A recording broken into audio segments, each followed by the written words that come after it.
The Senate reconvenes this morning with a big vote to keep the government funded, but the bill might not make it through the House with a deadline fast approaching for that partial government shutdown. Tennessee Senator Marsha Blackburn joining us this morning with the latest on what's behind and what's happening really behind the scenes there in Congress. Good morning to you, Senator. A lot of folks went to bed last night, thought an agreement had been reached, and then woke up this morning and said, what happened with the vote? Why wasn't there a vote?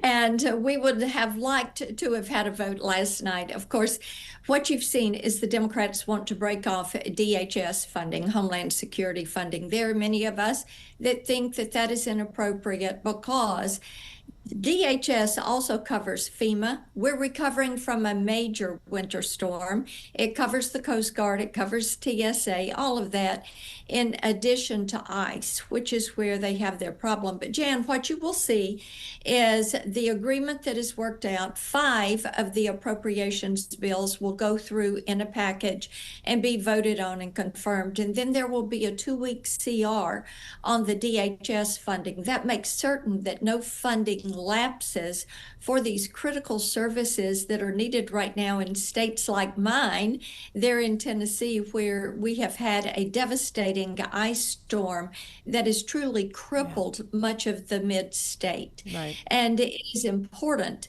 to get this process. See, we're getting off the Biden budget. We're getting onto a Trump and Republican budget. And actually, we are bending that spending curve down for the first time in decades when it comes to those discretionary accounts. That's a big step. We want to get these 5 bills across the finish line and work out that one remaining bill. It will be the closest thing to regular order that we have had in decades. How do you balance not shutting down the government and also avoid caving to key GOP priorities? And the GOP is pretty much in line on this. It is the Democrats that are wanting to shut down the government and make it over ICE, make it a funding fight about ICE. And we are saying, look, this is not the time to have a government shutdown. The Schumer shutdown was the longest we have had. It cost us $11 billion. Shutdowns are expensive. People get paid when they return to work. Work piles up. People do not get permits. They would not be getting their IRS refunds. You would see a lot of things that would be slowed down. So what we're saying is, let's get this finished across the finish line. Let's get off the Biden budget. Let's get on to a Republican budget, and let's begin to reduce what the federal government spends. Do you think the House is going to be able to pass what the Senate passes? Because it sounded like House Speaker was a little concerned there might be a couple of GOP holdouts that might not agree to this. And President Trump is working very closely with the House right now. Got it. I want to look ahead very quickly to what you've mentioned that could potentially also be happening this weekend with forecasters thinking there could be another big winter storm that could bring some snow and ice to parts of Tennessee. What steps are being taken to prepare for perhaps a second round of dangerous weather? And what's your message to your residents in your state as this next storm does approach? Yes, the message is stay off the road, stay home, stay safe, stay out of harm's way. Give first responders, the National Guard, the Highway Patrol, local officials, our power crews, our people are repairing water mains. All of these public works individuals and crews need space to work.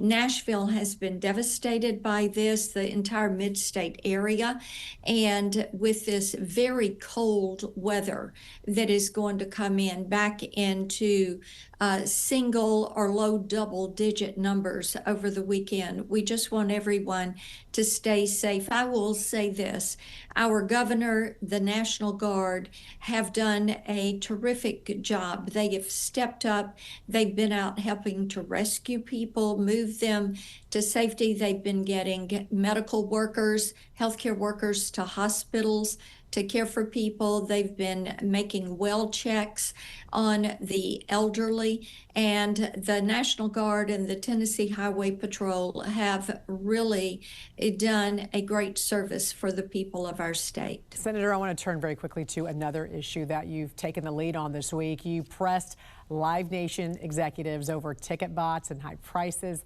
Kid Rock also testified that the ticketing system is broken and rigged. In fact, let's take a listen to what he had to say. In 2009, Congress was told under oath that merging Live Nation and Ticketmaster would benefit artists and fans.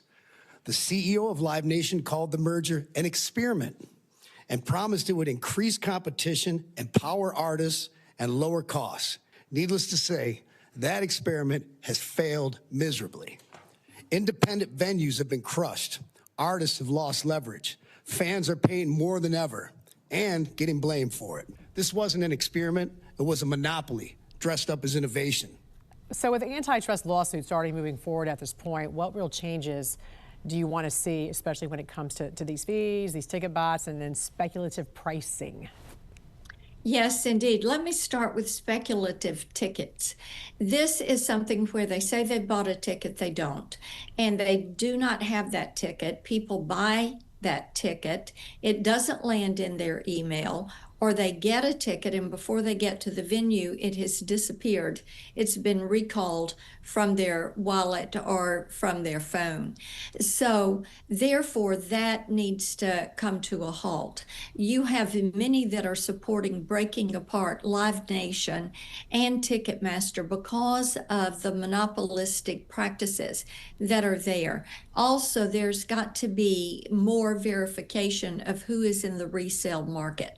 These bots, bad actors, and brokers that are using these bots. And Jan, what we have found out is that you may have a group like Key Investment Group over in Maryland. They make millions of dollars every year as a ticket reseller. They use the bot, they scrape the tickets, the event sells out, and then the tickets show up on the resale site at 2, 3, 4 times the price. Some of the Taylor Swift tickets were 70 times the face value of the ticket. This is deceptive and unfair practices. The FTC has jurisdiction over that. We have the authority to investigate, and the items that are covered by the FTC. This is a broken marketplace. And we had a witness from the independent venues.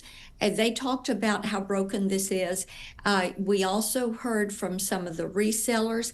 This is something that is ripping off American citizens, and we intend to see the FTC's lawsuits through. I filed another amicus brief yesterday on one of the lawsuits, and then Congress will take our steps to clean up this and to enforce the Bots Act. Senator Marsha Blackburn from the great state of Tennessee. Stay safe and warm this weekend. Thanks for joining us. We appreciate it. Thank you. Suspect, they're still pending this morning. House Speaker Mike Johnson says he will have the votes to end the partial government shutdown while lawmakers work out funding for the Department of Homeland Security. House Minority Leader Hakeem Jeffries is going against Senate Minority Leader Chuck Schumer and the deal Democrats in the Senate made with the White House. Joining us this morning is our very own Washington insider, Armstrong Williams. Good morning to you, sir. Good to see you. Good morning. We've been down this road before. I mean, so, you know, in honor of Groundhog Day, here we go again. There are deep divisions, as we know, Armstrong, within the Democratic Party on even just temporarily extending funding until a deal is reached, you know, with the ICE funding. You've got those also in the GOP who are adamant funding for DHS and ICE continues. So this is going to be interesting how this works out for Johnson. He says he's going to have the votes by tomorrow. Where's this going to land? Listen, you got to look at the politics and what the larger issue is here, Janet, which is the midterm election. Obviously, Senator Schumer and Hakeem Jeffries got together on this. Schumer showing unity. This is what the American people want. Hakeem Jeffries appealing to the extreme progressives on their side and also those who give them the big bucks. It works both sides. Obviously, Johnson has the votes. The government shutdown, partial as you want to call it, will be averted. And there will be some Democrats that vote along with the Speaker of the House in averting this shutdown. And what do you make about the fact that it will not stop ICE operations because DHS funding was already included in the One Big Beautiful Bill? So that's going to continue for several years, in fact. So what they're doing is not going to actually prevent the end game of what they're looking for. What do you make of that? It's political grandstanding. They're appealing to their peanut gallery because there's some people who don't want the GOP or the Democrats to work together on any level. They would just like to blow the place up. And I think what is often amiss in this, Jan, is that these House and Senate members, Republicans and Democrats, are more aligned, have more respect and camaraderie than they can allow the public to see, because they realize what it would do for those that need to see this chaos and believe that there's this great division, to give their unwavering support to both sides, Republicans and Democrats, as you mentioned. This is politics. Yeah, and they've got to put it on the record because they got to do a vote. So they don't want that to be twisted either. Meantime, you know, we saw ex-CNN host Don Lemon arrested, now officially facing charges. He's continuing to try to argue he was exercising his First Amendment rights as an independent journalist. Prosecutors, though, say those rights end when a crime begins, and if the government believes you are more than just a witness to the crime, more than just a journalist, which is what they're claiming. They're claiming that he arranged it. And what happens here with those charges, because a judge initially, you know, denied that request from the DOJ to file those charges. How are those charges finally filed? Listen, Jan, Don Lemon crossed the line. If you listen to the tapes, the audio before and once he entered the church, he was lit. If you listen, you could assume that he was a part of the organization. Did the Justice Department do the right thing? Well, they had every right to do what they did do. Will Don Lemon end up in jail? No, but someone who was once a well-respected journalist on CNN should not be involved in this kind of escalation, especially inside a sacred place like the church. And hopefully other journalists who wants this kind of advocacy will learn from this, but you crossed the line. Meantime, I'm going to ask you about your article that you wrote. Melania Trump's documentary passed box office projections, earning $8 million over the past weekend for the opening weekend. Really the best opening for a documentary in more than a decade, according to reports. You went to the premiere of that documentary at the Kennedy Center and wrote this editorial for the Baltimore Sun, in part stating Melania Trump's courage has never been loud. It has been quiet, consistent, and costly. She stood beside a man who was relentlessly attacked, not because she was compelled to, but because loyalty for her is not conditional on media approval. She accepted the burdens of public life without exploiting them. She forgave what needed forgiving within the privacy of marriage, and she refused to turn her family into collateral for political warfare. That is not weakness, that is strength without spectacle. Well-written article there, Armstrong. What kind of response are you getting from this? I must tell you, I'm humbled by it. But listen, Melania is not performative. She understands that her husband is flawed, like all of us, we're flawed. She works those out in the privacy of her marriage, not for public consumption. The movie was dignified. It was graceful. And the humanity there was just overwhelming. And you saw her for who she is. And she also paid tribute to all first ladies, how they contribute to the arts, to the culture, and how consequential they are in that White House, especially the impact that they have on their husbands. And she has a tremendous impact on him. He respects her. And she has a very strong religious fiber to her. Something that doesn't come across, Jan. Oh, you saw that in there. Yeah, it's very deeply religious from her parents. That's who she is. And she tones the president down. Much respect for her. She doesn't deserve to be judged by her husband. She should be judged by her own merit. And this was a terrific movie. I was surprised at how good it was, okay? That hour and 45 minutes was well worth my time. And look at the reviews, not just mine. Everyone is saying the same thing if you go out and watch the movie. Well-deserved. Well-earned, and I'm not surprised that she did well at the box office. When you have a Hollywood director like Brett Ratner, though, you know it's going to be pretty good. All right, Washington Insider Armstrong Williams, thank you for joining us this morning. We appreciate it. Thank you, Jen. Thank you.